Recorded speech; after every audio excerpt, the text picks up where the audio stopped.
Good afternoon. I'd like to welcome all of you to this forum that is being brought to you live by PAC TV on Comcast channels 13 and 15 and Verizon channels 43 and 47. You can also watch this forum with the Committee of Precinct Chairs on PAC TV's streaming channel by going to pactv.org/live. For questions during today's forum, you can email them to us at plymouthinfo@pactv.org. And this special forum with the Committee on Precinct Chairs can also be replayed at pactv.org/Plymouth. I'd like to welcome today's participants. They include Kenneth Tavares, the Chair of the Board of Selectmen, Melissa Arrighi, our Town Manager, Dr. Gary Maestas, the Superintendent of Plymouth Public Schools, and we'd also like to welcome each of the members of the Committee of Precinct Chairs, and if we are able to unmute them, I'd like to go through each of the precincts in order to have each of you identify yourself for the viewers. Precinct 1. Sarah Sibley, Vice Chair, standing in for Christine Pratt, who is unable to participate due to her work schedule. Thank you, Sarah. Sarah Sibley. Precinct 2. Mike Leary, Precinct 2. Michael Leary, thank you. Precinct 3. Jerry Sirico, Precinct 3. Jerry Sirico, Precinct 3. Precinct 4. Claire Montanari, 4. Claire Montanari, Precinct 4. Precinct 5. Wrestling Brewster, Precinct 5. Wrestling Brewster, Precinct 6. Carol King-Fisher, Precinct 6. Carol King-Fisher, thank you. Precinct 7. Mark Schmidt, Precinct 7.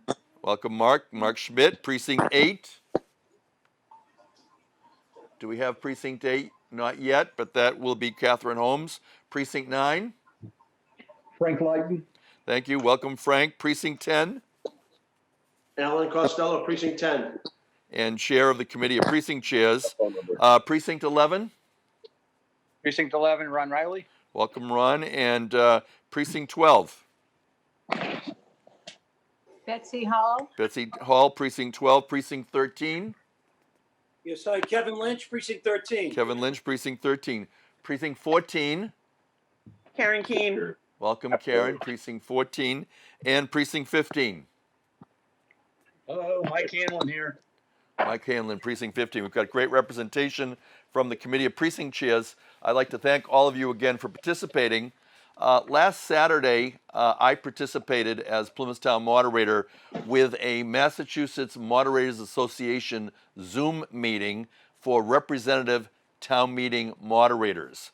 And it was an opportunity for town moderators that preside over representative town meeting to talk about the challenges in having an annual and a special town meeting during this time of the COVID-19. Following that meeting yesterday, I scheduled what would be normally a motions meeting, so it was a pre-motions meeting, and in attendance were some of our participants from today, Melissa Arrighi and Kenneth Tavares, Gary Maestas, and also Alan Costello as Chair of the Committee of Precinct Chairs. And we were joined by Town Council and several other people who were involved in the planning of town meeting. And I'd just like to highlight a few of the things that we have been talking about. First, it's the responsibility of the moderator under Massachusetts General Laws, Section 10A, to continue the town meeting. I have declared it continued twice, and currently it's scheduled for May 30th. I've been waiting for the governor's new order following the last order advising people to stay where they are until May 4th. And once that comes, I will then reconsider what might be a new date for town meeting. But that process for continuing is in consultation with the Select Board as well as public safety officials, and I have been in daily contact with Ken Tavares, Chair of the Board of Selectmen, as well as frequent contact with the town manager. I did express to them my concern that first and foremost, we want to assure the safety of our town meeting members and the residents of the town of Plymouth, and we have to balance the need for having some type of action as compared to maybe having some delay on town meeting action. When the mass moderators met, some of the towns follow what's called a consent agenda. And the approach they take is to possibly bundle some of the articles and pare down the articles that would be considered at a town meeting. And so one of the things we've discussed, and you'll hear a little more from the town manager about thoughts wherein we might hear a few articles that should be heard sooner rather than later, and postpone other articles that might be able to be handled at a later date. In addition, we've been looking at the facility, and Dr. Maestas is joining us today to talk a little bit about the facility and how we may be able to follow the guidelines of the CDC to assure social distancing, and at the same time conduct an annual and a special town meeting. Yesterday, Town Council reminded us that although there's no special legislation for an electronic or virtual town meeting, it is possible to conduct a town meeting in the same building with town meeting members separated throughout the building. That's done in many communities when they have overflow town meetings. They may have multiple auditoriums or locations where town meeting is occurring, and we can follow some of that guideline.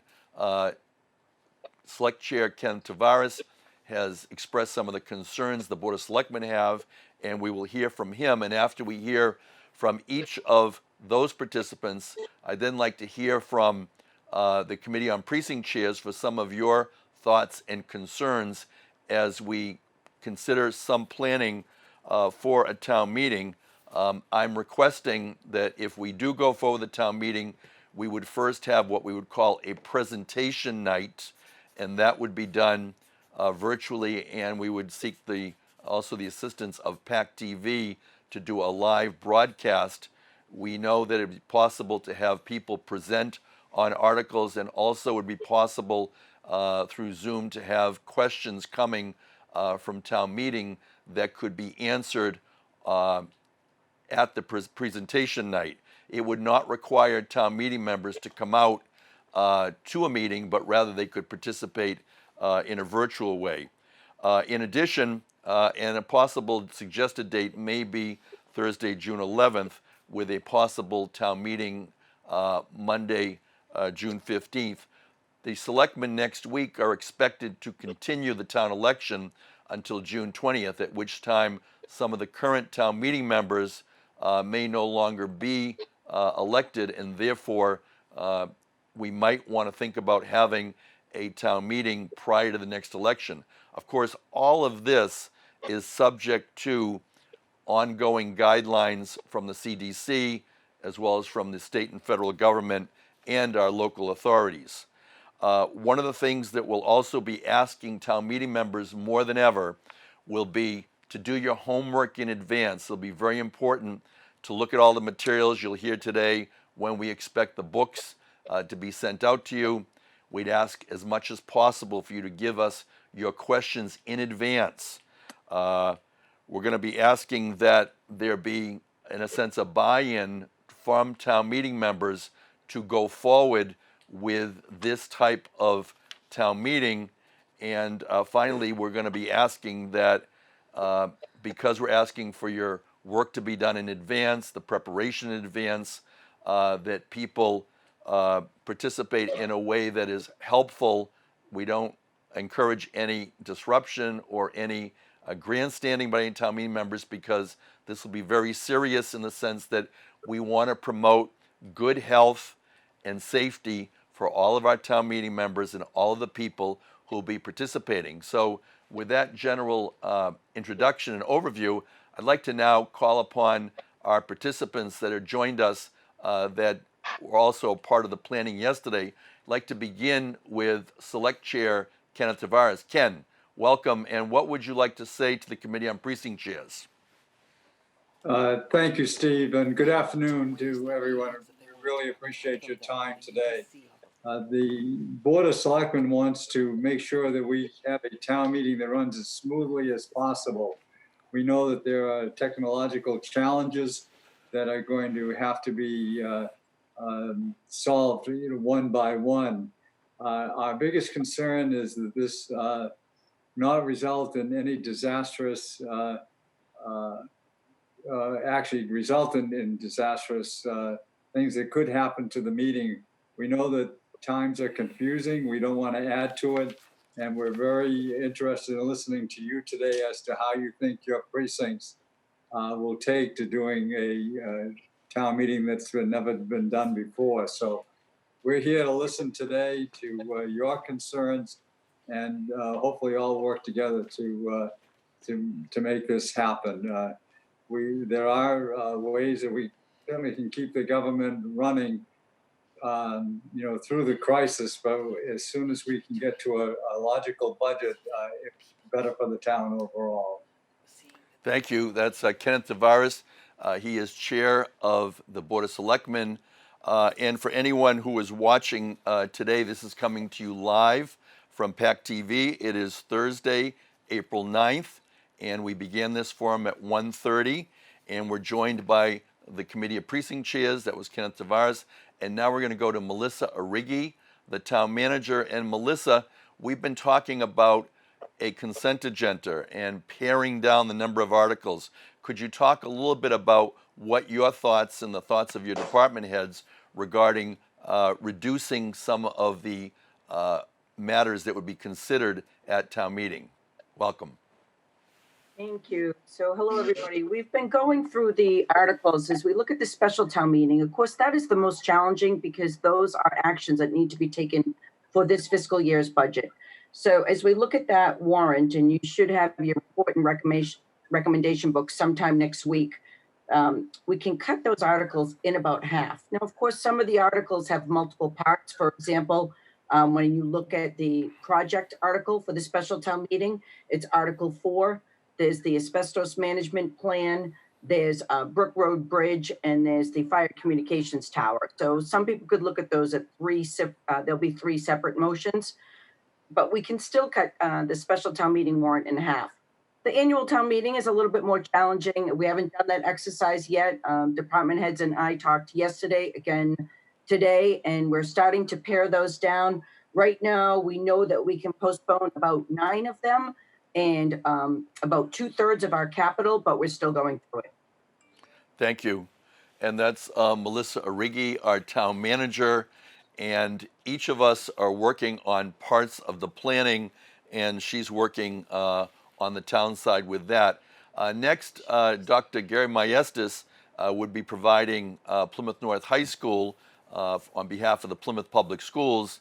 He's most familiar with both the physical layout and the technology that could be available. We've talked about also having a backup plan with some paper ballots if necessary. That's allowed under our charter. And Dr. Maestas, what could you tell the Committee of Precinct Chairs about some of the possible planning that we may be able to have for a town meeting? Sure. Thanks, Steve, for asking me to be on. And hi, everybody. Haven't seen you all in a while. What we can do at Plymouth North High School is we can actually televise town meeting live and telecast that into spaces across the building. So we could designate classrooms as precincts or multiple classrooms, 2 classrooms per precinct if that is the plan. But we have the ability to actually telecast throughout the entire building. Each classroom has a projection unit with a screen. It's about 8 feet wide by 6 feet tall, so it would be viewable by everyone in that room. What we would have to do in order to make that happen, to meet guidelines that have been prescribed, is we'd have to section off parts of the room to have enough square footage per individual so that social distancing is observed. We would also have to have some level of communication from the precinct chair or a designated person to communicate back to the moderator so the moderator could field questions. So technically what could happen is a technology savvy individual could be behind a computer that could be on Zoom, and then they could field questions back to the moderator in the chat feature of Zoom. That could work. We do have the technology in the building to make that happen. We have the network in the building to actually facilitate that communication. So, there are some things that can happen. We can have, in the cafeteria, we could probably set up for the public. So again, once we clear the tables out, we could set up, seating area that is spaced according to specification to be able to have people in that space to observe. There's a large screen in there as well. The audio in the cafeteria would be adequate, and there's audio in the classroom. So there are speakers on the ceiling. So we would ensure that every precinct would have a space to be able to hear the dialogue and participate with the town meeting. We would also be able to have department heads adequately spaced in the Performing Arts Center to answer questions that would come up. So in this model, Steve, I believe there would be a number of support staff that would need to be available to facilitate help with some technology issues and so on. But if we did decide to have town meeting at Plymouth North High School, I think there would be the possibility of breaking people out with social distancing guidelines throughout the building. And then we would figure out other logistical issues if that was the direction of town meeting. Thank you. It's Dr. Gary Maestas. And our plan would be, with the logistical issues, as we get feedback and we get closer there, we would give you very specific written instructions as to where to enter, what room, the rooms to which you've been assigned, what bathrooms will be available to you. And we would do everything that is possible to assure your health and safety and social distancing.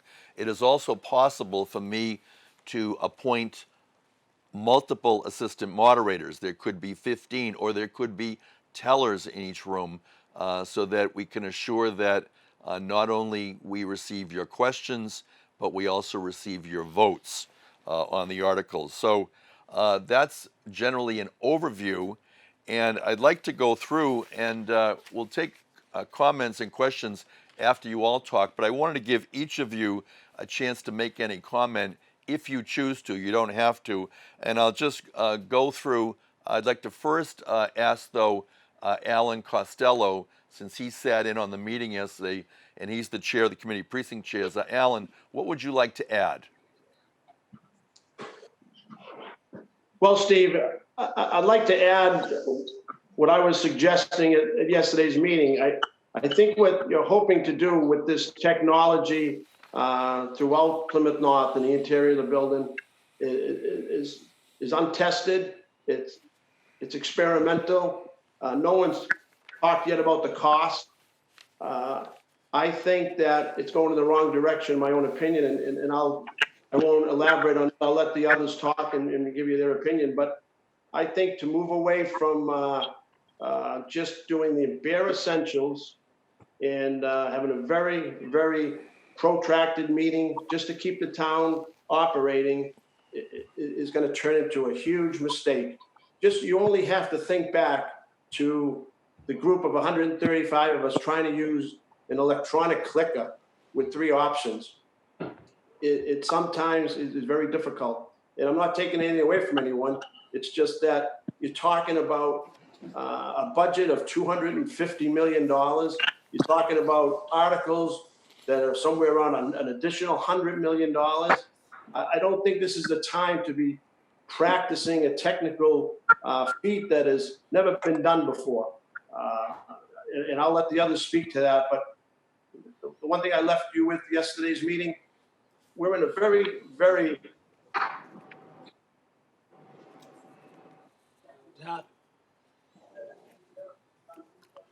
think we may have lost Alan Costello for the moment. Alan Costello is the chair of the Committee of Precinct Chairs from Precinct 10 will come back to Alan.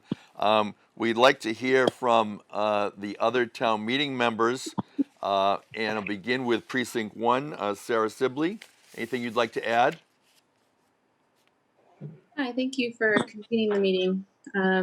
Definitely agree that it's a very tough balance. I'm very unsure as to which way we should go and which direction, but appreciate all of the great ideas of how to make something possible. I think right now, the way that I'm leaning is how to make sure to take care of bare essentials for the town, and wondering if there is a way to do that 100% remotely.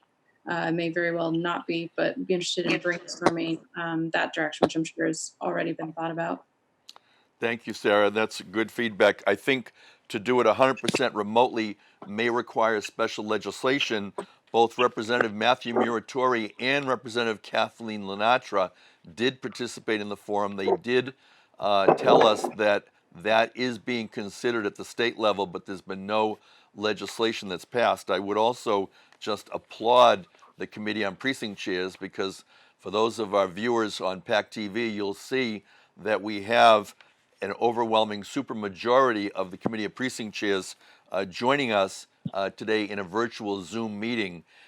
Next, Michael Leary, what would you like to add? I mean, as I see what you're saying is we're only considering a partial meeting just for passing what has to be done, correct? That's correct, Michael. Yeah, I mean, you know, I agree with Alan in some ways, but we've got to do what we have to do. I think as long as we keep it at the social distance, then I guess we're going to have to do it. That's all. Okay, that's Michael Leary. He is Precinct 2. Precinct 3, Jerry Sirico, what would you add? You need to unmute yourself, Jerry. Go ahead, Jerry. Yeah. Oh, they got you. Go ahead. I'd like to add a couple. Yeah, we can hear you. Yeah, and I'm going to be redundant on a couple of things, but the way this is going right now, this whole scenario, we don't know what tomorrow is going to bring. So I say, if we do it at all, we keep it short and simple. Only what has to be done. There's going to be a lot of people. There's going to be a lot of people that aren't going to have jobs for a long time. They're not going to have any money. These people are taxpayers. So we have to be very careful what we do. We have to think more than we ever have. And that kind of coincides a little bit with what Alan said. Now I'll go into something else, that these schools are closed. Close to our children, not my children, but they're close to children. They're close to people. Now you're going to bring us in there. Am I afraid to go in there? No, not personal. But my question is, let's say some town meeting member knows he's negative, tested for corona, goes in there for a couple of days, comes out a couple of days later, he's positive. So you going to sue the town? Are you liable? Have you thought of that?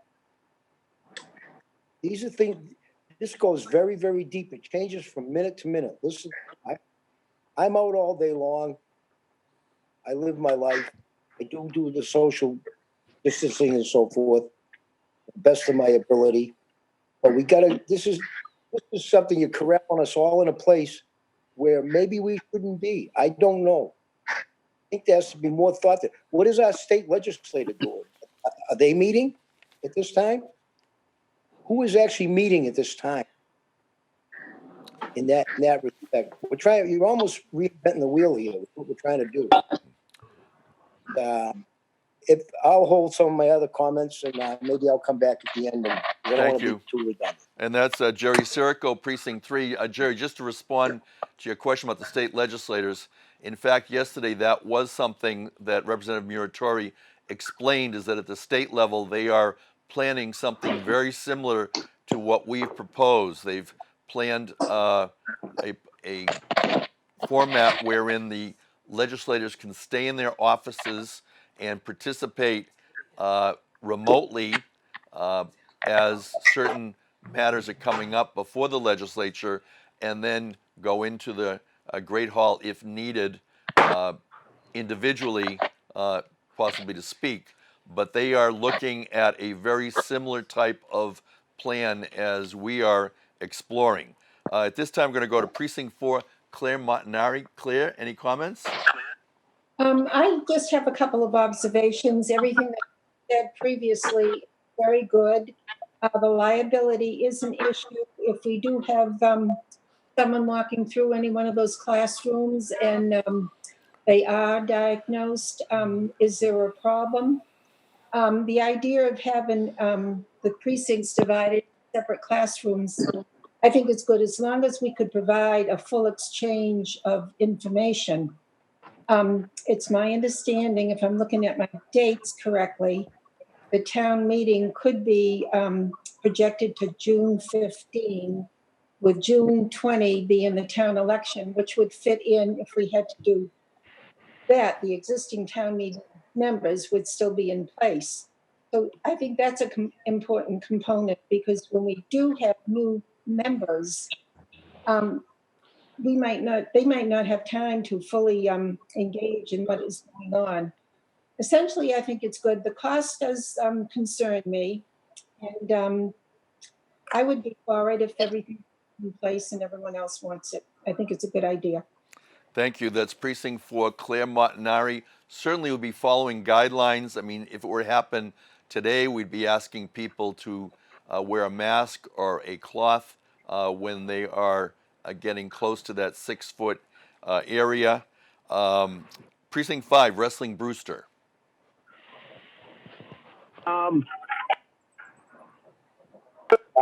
Thank everybody for all the hard work that they've done, Town Hall and the Town Moderator, and I am impressed that we have, you know, a full slate of precinct chairs. To echo what Alan said, we're in really weird times, and I think we have to be considerate of the fact that a lot of people are going to be hurting economically, and you know, I don't want to lessen town meeting, and because I feel we really have to vet everything we do economically. Our budget is our budget's going to be really thought over, and I think that anything we can do to have a full town meeting. You mentioned that you were thinking of doing it on a Monday. I would be against not doing it on a Saturday because some people are still working. But I think we could, do it technology-wise. I just think that it really has to be, we really have to have a full town meeting, and we have to be able to vet each thing. And I just think that it's something we really have to get down, because we don't want to go back to like the clicker situation we had, and it's really got to be down pat. And, I think we just have to make sure it works, and we can't have any technology screw up. Thank you. That's Wrestling Brewster, Precinct 5. Wrestling, you bring up a good point about whether to have a Saturday or a Monday. Thinking about the middle of June, it is certainly, we've had evening meetings in the past, and if it is a relatively short number of articles, we're hopeful that it could be easily done in an evening. In terms of having a full regular town meeting, that was part of the original thought, was let's just put it off and wait until the day when we can have a full town meeting. The problem is that in the last few days, we've heard a number of the medical experts telling us that we may well be doing social distancing in the fall. We may not be having a full in-person town meeting in the fall. The other night, Dr. Fauci said it's not going to be a light switch where you just flick it on and all of a sudden everything goes back to normal. And we've had doctors that have been telling us that a vaccine may not occur for 12 to 18 months. And if that's the case, we may still have CDC guidelines that would discourage a large gathering in one room or one field. And so we're trying to balance all these things. It's still 2 months away, but and it may be that things would change, but right now we have to begin some type of planning, and all of your feedback has been excellent. Precinct 6, Cheryl King-Fisher, what would you like to add? Thank you, and thanks to everybody who's working so hard to make this as possible and as clear as we can. I guess my first comment is to agree with Claire that pushing this out as far as we can, so to the middle of June, is an excellent idea. Second, I think that even though we're all learning every day new technology or refining some of our technology skills, we can rise to that challenge. I think we can all rise to that challenge. Third, I think it might be helpful when you all and Mr. Moderator and everyone at the select board and come to an agreement as to what this process is going to be, giving it to us in some real good bullet points that we can share with the rest of our town meeting members would be helpful. I know that I actually polled Precinct 6 last night and did not, so 3 out of the 9 of us responded to the idea of doing something that is more electronic, and the other 2 folks said, yeah, they'd be more than happy to do that. So I think giving, a heads up directly as precinct chairs to our other town meeting members would be a wise idea. So I'm in agreement with that. I think that if I like the idea that if we have to keep it shorter, that there are essential businesses, there are essential elements of the warrant, and there are other items and articles that can probably wait. And so I have no personal problems with making those kinds of decisions. So all in all, I just want to get to know the devil in the details. I want more information about how this would move forward, but I realize that a lot of those details are not going to be forthcoming until a number of other things happen. So all in all, I think that we can probably make this work if we all agree to do it together. Thanks. Thank you. That's Cheryl King-Fisher from Precinct 6. She is the precinct chair. These are all precinct chairs that you're hearing from today in this special forum, coming to you live from PAC TV on Thursday, April 9th. We're now going to go to Precinct 7, Mark Schmidt. Mark?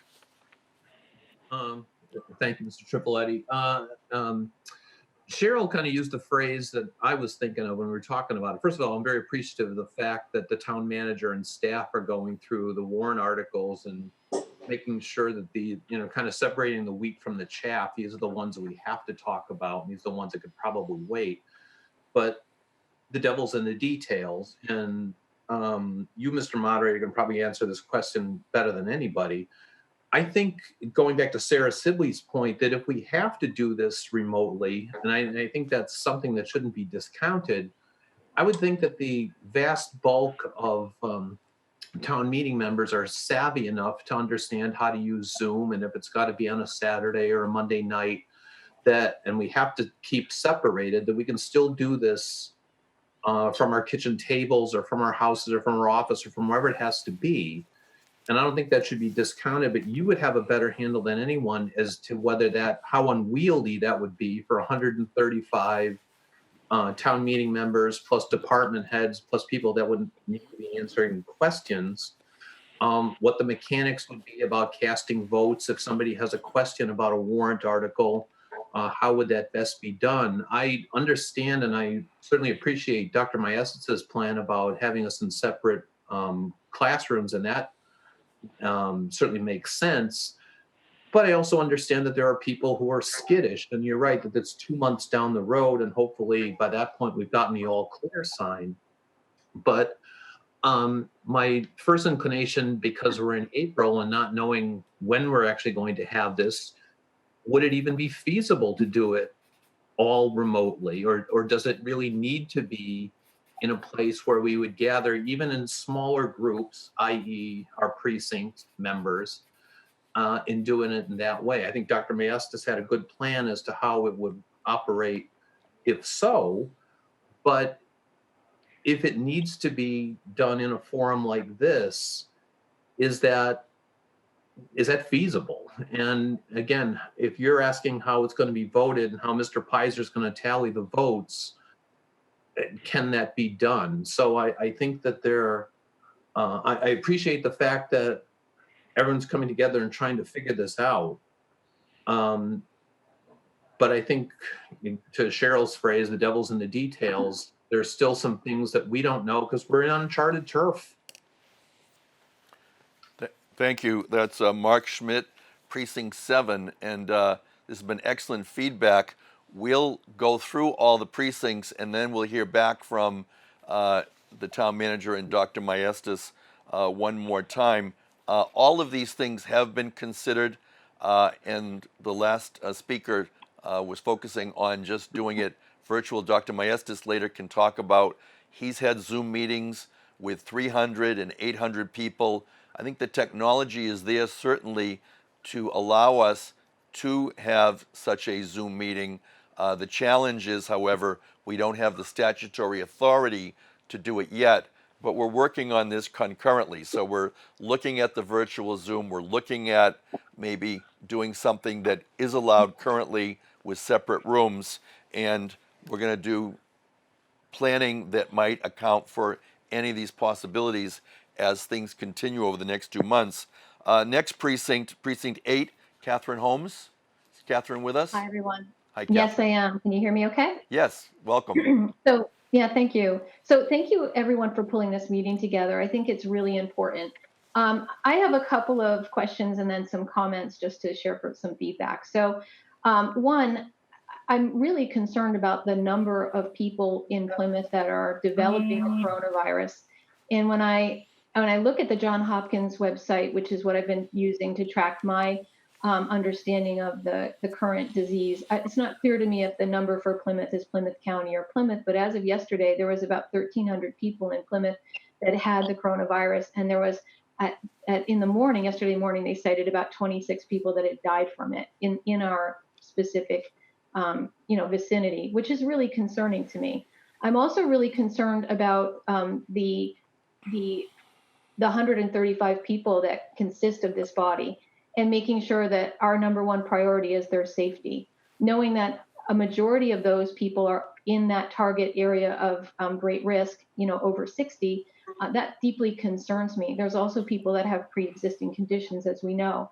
So when I think about what would be the best for our town to make sure that our town continues forward, I think that we have to aggressively pursue a virtual solution here. And if we did that, I think that's the only safe way to keep our residents that are part of this community safe. Not just the people that are part of town meeting, but also the police people that would be responsible for going to the high schools in order to, just maintain traffic and do all the security things that they do, the PAC TV people. We're bringing together a lot of people in one room that are going to have to collaborate together. So virtual appears to me to be the least risk. And if we were to do that, I'd like to understand more about the current legislation, that what it actually reads as to what it allows us to do and not. I missed the first 4 minutes of your intro, so I apologize for that, but you might have covered that.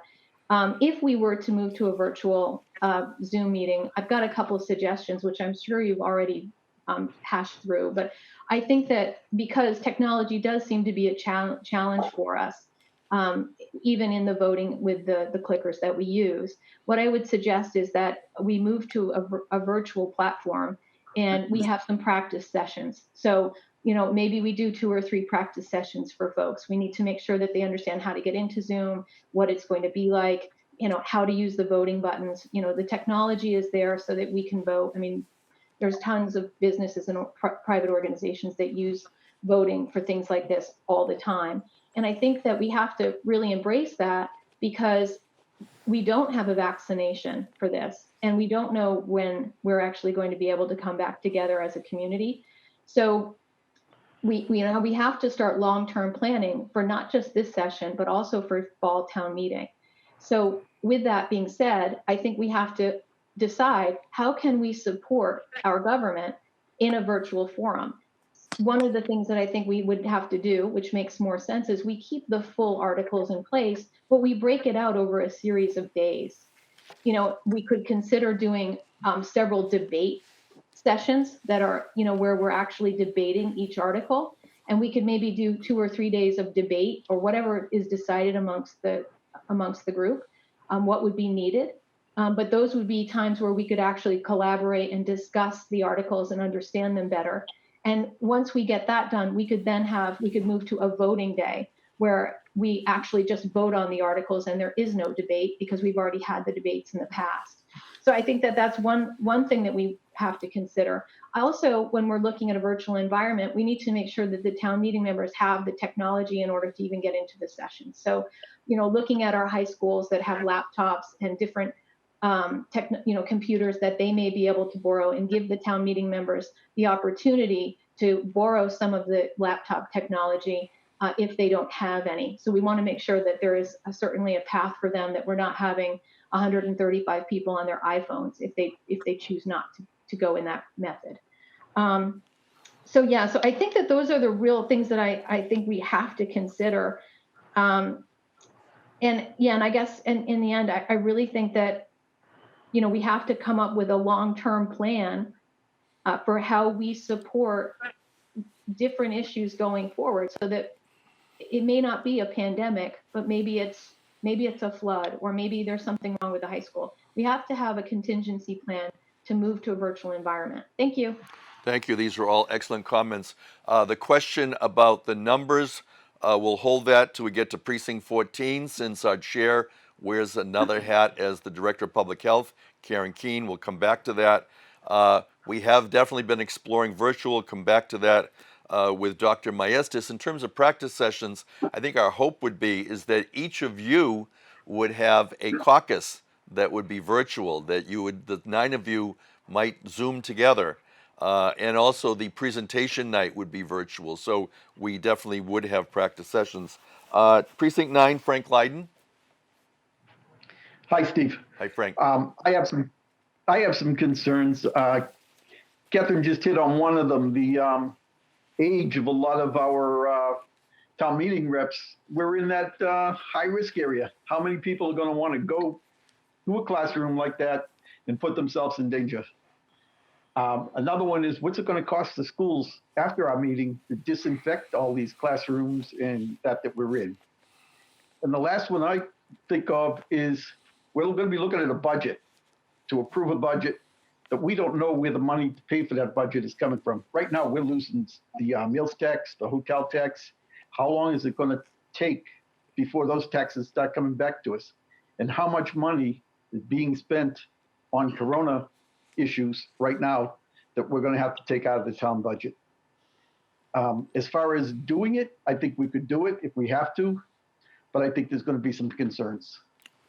Thank you. And we heard from Precinct 10. Next, Precinct 11, Ron Riley. Ron? Hi, Stephen. Thank you. And thanks to the town officials and everyone putting their time into this and their due diligence. I've got a lot to say, actually. I've got a lot going on, especially once this started, even more has come up. If this was January, I would agree with the school and keeping it indoors and try to figure this out.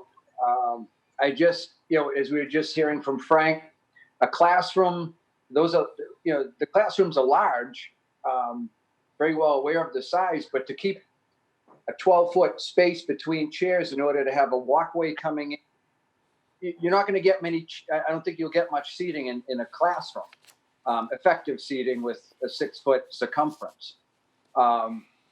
With that, May, June, why can't we be outside on the field? Place seats 6 feet apart, 12 feet in front of one another, which allows for a walkway. You could get up to a mic, and it's already set up for PAC TV. Just as like a graduation, it's just the seats are spread out. We've got bleachers. We can put signage up, police it if we want to, as far as keeping people 6 feet away from one another. we've got ground level bathrooms inside the building right at the end zone. And if we have to ask for a special dispensation to allow for a large gathering for a town meeting, I think that this would work in any time. And things are changing daily, and I know the initial is no more than groups of 10, but I don't see why this wouldn't work with what we've got people passing in the hallways at the school, and then the technology end, we've touched on that. We've got the clicker issue. On the field, we could have counters that still walk down a 12-foot corridor and able to count votes if needed. With all this, I think we should have a full town meeting. I don't think we should. I could see if we needed the next week just to get the town flowing, to pass a couple, vote on a few issues and get that through and get the budget going.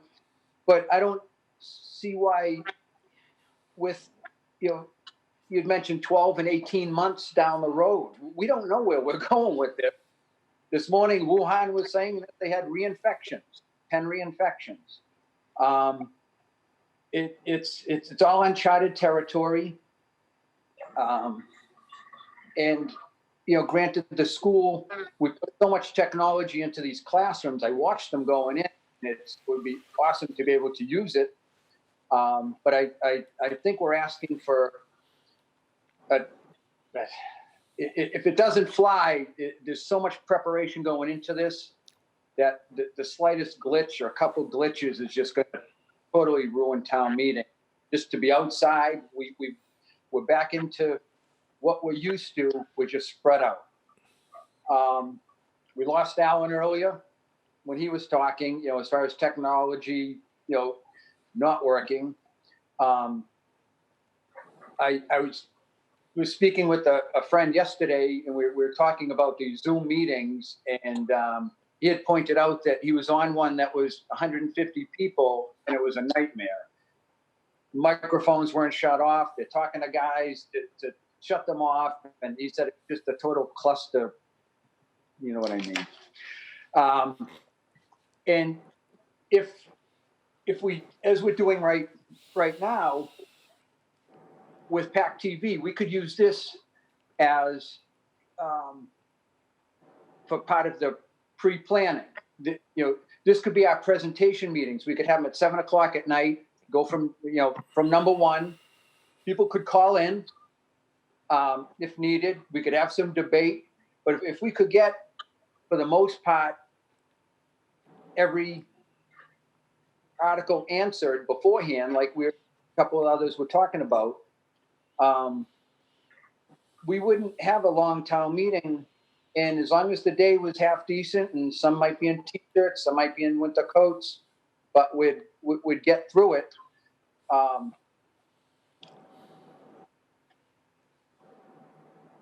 don't know. I think that would be about it.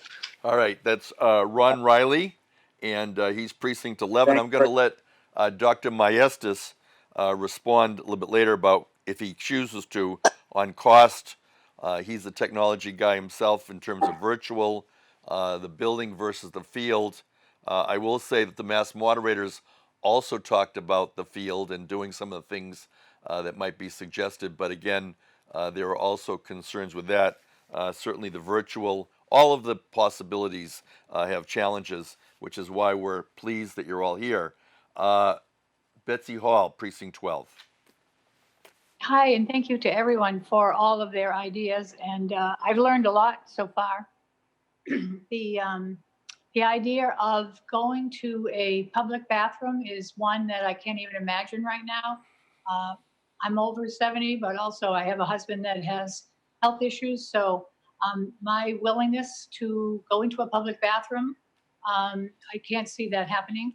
And I can't see myself going all day without one. So that would be a huge issue for me. I'm not so much worried about the technology piece. I know Dr. Maestas has assured us that this is something that has been done already in the high school and is a technology that we've paid for and that is already exists. And in terms of disinfecting, I'm sure that they can wait several weeks before they use the building again if we only use it one time. But I'm not going to put myself or anyone else in my family at risk to be in a public building sharing bathrooms, as far as I can tell from everything I've learned about the virus so far. So that would be a problem for me. It would also be a problem for some other people in my precinct who have expressed, concerns. So, but other people in my precinct have also expressed concerns about the virtual process. They are concerned either that we will get used to this idea and start doing it all the time, or that that we should be using paper ballots. So we are all in a time of great tumult. We don't know what's going to happen next. We do have to do the business of the town. And so I would be most in favor right now of a Zoom meeting, although I don't think that, I certainly would prefer an in-person meeting if that were possible, but we know it isn't. One thing I would like to see is I would like to have a copy of the minutes for all of the advisory and finance meetings as soon as possible after we get the advisory and finance book of recommendations, so that we can read what all the comments were and all of the votes and so forth that were taken at all the advisory and finance meetings, because I'm probably other people are like me, they didn't get to see all the meetings. So I think the minutes, from the advisory and finance meetings would be very, very helpful. I think we will need to continue to discuss how to go forward. I think it's great that we're talking now about that, even though it's 2 months away. Hopefully, we will get a town meeting in before town election. Thank you. Thank you. That's Betsy Hall, Precinct 12. All good ideas. And your comments reminded me at the Mass Moderator Association, there was one town moderator, and she's married to an ER doctor, and she was vigorously arguing for a virtual town meeting and not gathering at all. One of the earlier comments about whether we could even do it, town council told us that legislators are exempt, so it is possible for legislators, town meeting members, to gather in a group such as the size that we are. Dr. Maestas again could talk about how we would distance people, but we're going to move on. Next precinct, 13, Kevin Lynch. Kevin? Yes, hi. Okay, I'm all set. You can hear me? We can hear you. All right. I am, Mike Landers was not able to go and be here, but he did say that what he would like to see happen is to have a truncated annual town meeting and special town meeting, which really brings to the point that I was thinking is that it would be nice to go and have the town manager and the select board actually identify the truncated annual and special town meeting, and then come back and be able to say, or even send out an email saying, this is the bare bones skeletal annual and special town meetings that we'll be voting on. And then I like this thought of having a virtual town meeting, and to respect those that have somewhat sort of hesitation to meet. And so basically, but if we could have those truncated annual and special town meetings to vote on, that would even allow us to have a practice run, so that we could put off those things that we could not going to vote on for the fall. Now we will have ironed out all the bugs, and we should be able to go and have a very, very good, robust Stop at 3, right? town meeting in October, and hopefully that things will be freed up. So that's basically it. Just and really, it's a matter of identifying those articles. That's really what we're drilling down. I am not. I repeat, and I believe Mike Landers also said he does not want to vote on the full annual and special town meeting, and I agree with him. Thank you. Thank you. And we, as you can see, for those of you watching, we're hearing different opinions and views. We're going to take all this back as we continue our planning, just so that everybody participating knows PAC TV has a hard stop at 3. We're going to continue with the precincts and then go back to some of our other people who have joined us. We're now going to go to precinct 14, Karen Keene. And Karen, could you first answer Catherine's question? I believe the number she quoted was a county number and not a town number. Possibly you can give an update, and then could you give feedback for your precinct? Karen Keene. Certainly, thank you. Those numbers are county numbers. We post Plymouth Town numbers every day on the Plymouth Public Health website. And as of yesterday, we had 63 total cases of COVID-19 positive cases, 45 still in isolation, which means we had 18 who have recovered, no deaths. So those are our numbers for the town of Plymouth. No deaths, Karen? No deaths. Oh, thank goodness. Good. Mhm. Okay, so county. Yeah, the larger numbers are for the county. Okay, so I recognize that our charge as town meeting members are to conduct business of the town, that it still has to happen in order for the business of the town to continue. My biggest question, however, is irregardless of what method we pick, whether it's remotely or in person, or we split up between the rooms in the school, the situation of a pandemic, whether or not people are listening to the truth, they're going to believe what they want to believe. And I'm afraid people won't go either way. And we won't have enough people to have a quorum. A couple other things that I wrote down were the questions about the caucuses, and we've already talked about that, and that they can be held virtually, which I think is a great idea. The second thing, similar to Mr. Riley, I thought about having it outside as well, but I was thinking more on the lines of under a tent, so that we could think about, it wouldn't stop us if the weather was, if it was raining or anything like that. With my hat on as the Director of Public Health, I have to remind you that the group size is 10. So if we're talking about 9 town meeting members in a room and we put in even one additional person, whether it be an assistant moderator or someone counting our votes or anything else, we're already maxed. We're at the max that would be allowed for a group to be holding any type of meeting. So that concerns me a little bit. So that leads me to my final question of, is there any way we can split it? Which I don't know if that's even possible, but is there a way that we can actually split the group, even remotely, so we don't have the 135 people on the screen at the same time? If we had like a team A and a team B, and we would split the number of precincts that would be handling the business at one time. So those are my thoughts. Thank you. Oh, and the last thought is, I do have a concern about the technology.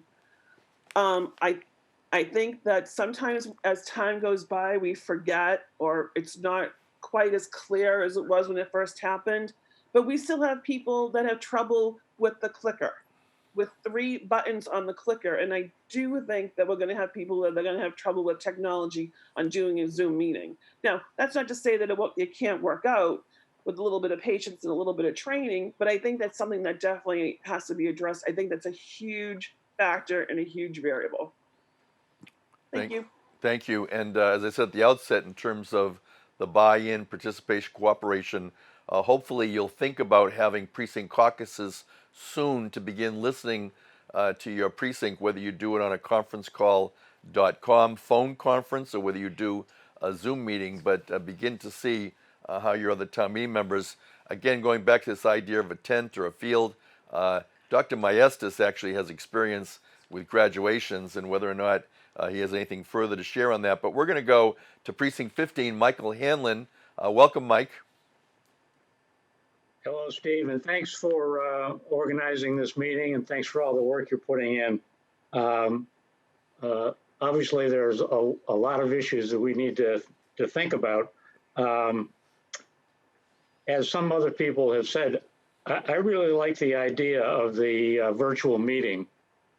Yeah, there's challenges with technology. I have challenges with technology. I'm sure we all do. I was a little confused.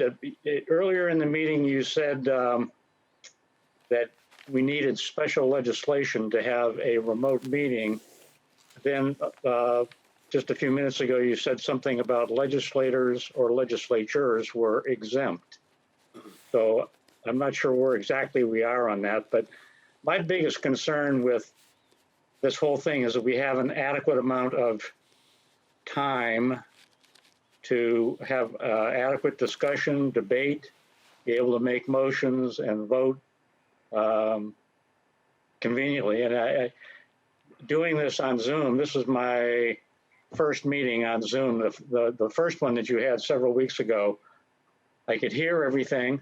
I could see you, but you couldn't hear me and you couldn't see me. So I think I'm over that hurdle. But how would we vote remotely is a question. Yeah, and that doesn't, I'm not looking for an answer, but it's something we'd have to address. I like Catherine's ideas about a practice session before we get to the town meeting. She also, I think, suggested that we have almost like 3 separate meetings, one with presentations by the staff or the proponents, one with discussion and debate, and another meeting to vote. That's, on the face of it, that sounds a little crazy, but I guess we have to think out of the box on some of these things. So one question that's been in the back of my mind for several weeks about this whole thing is the question of not having a town meeting at all. If we were, for whatever reason, this whole coronavirus thing could get a lot worse.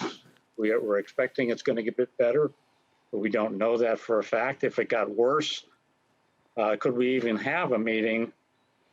And the question is there an emergency procedure that the Board of Selectmen can invoke to continue town government after July 1st without a town meeting, having approved the budget?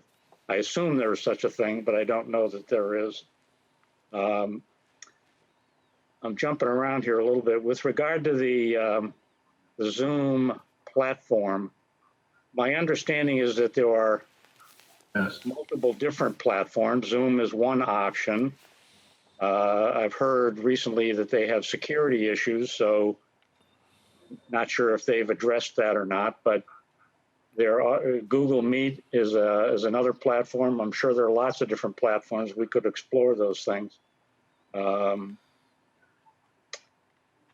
So that's some of the things that I think about. Thank you. And before we go back to Alan, since he was cut off, I just want to answer a couple of those questions. Ken or Melissa may be able to elaborate a little more on the special legislation that was recently passed allowing 1/12 budgets. I'll let them talk about it. I will talk about the fact that currently, if this were town meeting, this gathering we're having today virtually, which is working out great for all of you. You're all getting a chance to speak. We can all hear you. But if you were taking votes and you were town meeting, it would not be allowed currently under the current statutory scheme. It would require special legislation, and our representatives are working on that. The exemption I was talking about had to do with gatherings. So when Karen mentioned no more than 10 people, town meeting members are exempt. You could gather, you could have a meeting of 135 spread out in the building, and also there's currently, it's allowed to have many towns, when they've had big items, let's say an override discussion, and they fill up the town meeting room that they normally use, they spill over into other rooms and they have assistant moderators and they have speakers and TVs. So it is possible to do that, but that's different from the virtual that we're talking about. So that maybe helps a little bit. Alan, you were cut off. Anything else you wanted to add? I appreciate it, Steve, having me back on. No, I'm very happy to hear all the different ideas and opinions of the rest of the committee. I don't know where I got cut off, but I guess I'm just a fan for shortening the meeting, doing just the bare essentials, get rid of anything that's capital related, new initiatives, CPC, anything that's going to take time. Just get in there, take care of what's needed for the town to operate until we get through this crisis. Thank you. Thank you. Going to go back to Dr. Maestas. Gary, you've heard a lot of the questions and concerns. I'm wondering if you have any more feedback for the Committee of Precinct Chairs. Well, there are a lot of things to consider if you do a virtual meeting, and there's also things to consider if you do a resident meeting at North High School. The technology at North High School is pretty, it's probably going to be a lot more stable than anything that you have out there. So we would rely totally on the internal operations of a network in the school. So that is very reliable. It's doesn't rely on the internet. So basically it's an internal loop that we would send a video feed to classrooms. So that is really much less of an issue technology wise. Cumbersome wise, I think on the staffing end, we staff town meeting anyway, custodians and so on. The disinfecting of it, we will disinfect before students are back, and that's something that we would do prior to students back in that building. So we do have electrostatic disinfecting devices that we spray all our schools down with. That we'll do that before anyone's populating the building again. But in terms of lodging or logging votes, it's very possible to have an electronic worksheet that is all tied together in the sense that every precinct chair could take a vote and then log the vote electronically. At the time that the chair logs the vote, Larry Pizer at the head table could actually see it. So it's all electronic behind the scenes, and that would run through the internet. That is one thing that would run through the internet, along with maybe the person that would run a laptop that would be on Zoom. So we probably have 15 laptops out there. Those would be the ones on Zoom, or maybe more, like Ron Riley's point. I mean, we'd have to get into these, classrooms are typically about 1,000 square feet of accessibility. We'd have to, they're not all perfectly square. We'd have to figure out where we might have to do 2 classrooms per precinct, depending on that. So there would definitely be some work to be had there.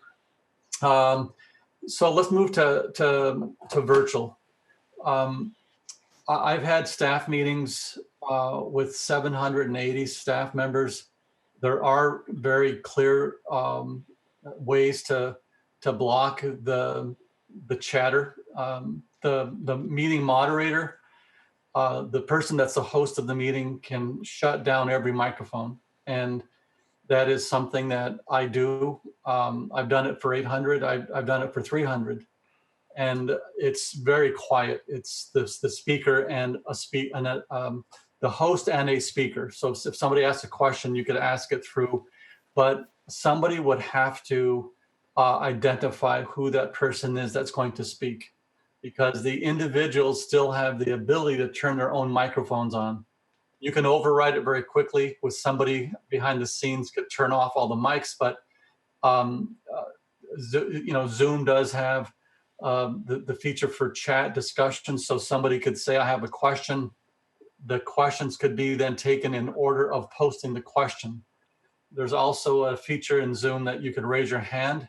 The problem with raising your hand on Zoom is you could have 10 people raising their hand and you don't know who was first. So the chat feature is archivable in the sense that it lists the first one and it gives a timestamp of who's next. So you can actually see who the first question was the moderator could take the question and move to the next question. But, you know, there are ways. There are some security issues with Zoom. They have, there's a thing called Zoom bombing, where if you publicize your address to your Zoom call, people are actually jumping on these calls with fictitious identifications and posting some really inappropriate content. So what we've had to do is we have what you call a waiting room. So before anyone is allowed into the meeting, they go to the waiting room, and before they enter the meeting, they have to identify who they are. So their login has to have their name. So we take a role in the sense of every town meeting member, their Zoom account would have to have their name and their precinct name associated with it. That way they could enter the room, and we could avoid having Zoom issues that have happened with security. So we you know, so there are ways around all of those. It's just going to take a team of people to plan it, design it. And as to everyone's point today, you know, trying it out is going to reveal some other things too. So, you know, I've done it for 800 people, but it's not a constant question and answer session. These are presentations that I have for 35, 40 minutes, and I might have 10 questions. I don't have 100 questions, you know? So I think that there's a way, but again, it has to be tested and worked with. Thank you, Dr. Gary Maestas. For those of you that are watching the live presentation on PAC TV, we have 19 people participating in a forum, including 15 members of the Committee of Precinct Chairs. We're going to go back to Town Manager Melissa Arrighi. Melissa, you've heard all the precinct chairs. Anything else you'd like to add at this point?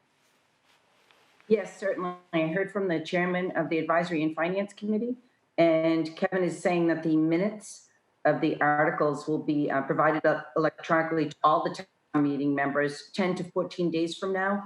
The Finance Committee is having a Zoom meeting next Thursday to approve the final set, so you should have those soon. I know that was mentioned earlier. We do have the ability to have the 1/12 budget. It can be complicated, particularly one of the things that we worry about if we don't have a town meeting to set our next year's budget prior to July 1. We're a little concerned about how to set aside the funding for the pension, but we can work within the 1/12 budget. And I have heard the message from all of you really loud and clear, as well as from the select board, that paring down the warrants to the most essential articles is important. Now, ironically, there can be debate on that as well. People could say, are continuing to make improvement to the fire stations, is that absolutely mandatory at this time? I think it still is. There certainly was so much concern and conversation about facilities over the last 2 years. I think that's something that I had clear direction from everybody that needs to continue. So that is one of the articles that I had considered putting on the special town meeting in the pared down version. But we'll try and get that out to everybody after we get it to the selectmen over the next week or so. Thank you. And that's Melissa Arrighi, Plymouth Town Manager. Going to go back to Ken Tavares, Chair of the Board of Selectmen. Ken, you've heard from your board. You've also heard from the Committee of Precinct Chairs. Anything else that you'd like to add at this time? No, but there's been a great deal of similarity between what has been discussed for the last hour and what have been the concerns of the Board of Selectmen. It's going to require more meetings on our part, ours being the group that I think met yesterday, to work out the technological challenges that we have. We're very concerned that if this doesn't go off well, that it's going to cause further unrest. And that's something that we hopefully want to avoid. Thank you. It's Kenneth Tavares, Chair of the Board of Selectmen.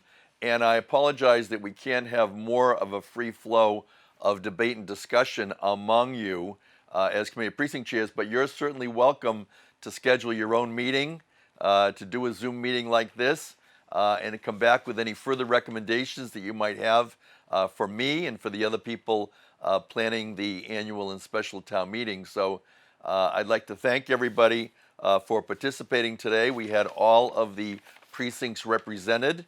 at this forum, and I think we've had some good information. And so at this point, I think we're going to end the meeting. And I see Alan Costello's hand up. He's the chair of the Committee of Precinct Chairs. Alan, go ahead. Steve, just quickly to that point, if we decide to have a meeting on Zoom, what are the legalities? Do we have to post this meeting? Do we have to invite others? What's the special parameters for a Zoom meeting? Town council advised me that you're exempt. I will reconfirm that. We can reconfirm that, but that's what Town Council Mark Rich did tell me. Okay, I'll wait to hear from him. Thank you. Okay, and at this time, we're going to complete and conclude. I want to thank all of the precinct chairs for participating in this forum.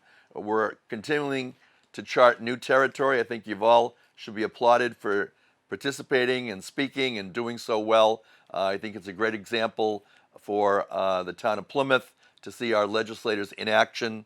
I want to thank all of you that are watching. I'm Steve Triffletti, Plymouth Town Moderator. Good day.